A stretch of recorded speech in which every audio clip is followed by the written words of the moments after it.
Permezz ta' fondi mill-Unjoni Ewropea dawk it-tfal li waqgħu lura fl-edukazzjoni minħabba l-pandemija tal-COVID se jkunu jistgħu jirkupraw dak li tilfu.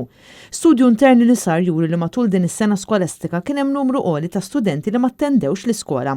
Fid-dawl ta' dan kollu matul is-sajf li ġej se jkun offrut programm ta' irkupru fit-tagħlim kemm fuq livell primarju kif ukoll dak medju u sekondarju. Dan kollu se jkun possibbli grazzi għal fondi mill-Unjoni Ewropea fejn il-programm bl-isem ta' Catch-up Summer Program se jinkludi firxa mhux biss ta' lezzjonijiet bażiċi tal-kupru iżda wkoll appoġġ permezz ta' diversi servizzi. Il-programm huwa mifrux fuq 8 ġimgħat illi se jibda mit-12 ta' Lulju u jibqa' għaddej sa 3 ta' Settembru b'timetable ta' 4 tiem fil-ġimgħa.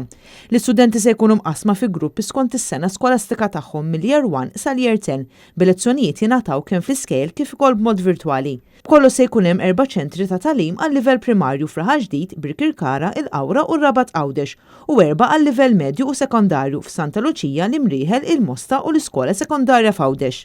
Apparti dawn se jkun hemm ukoll ċentru għal sessjonijiet tal-Prince Trust International Achieve Program kif ukoll skola virtwali nazzjonali.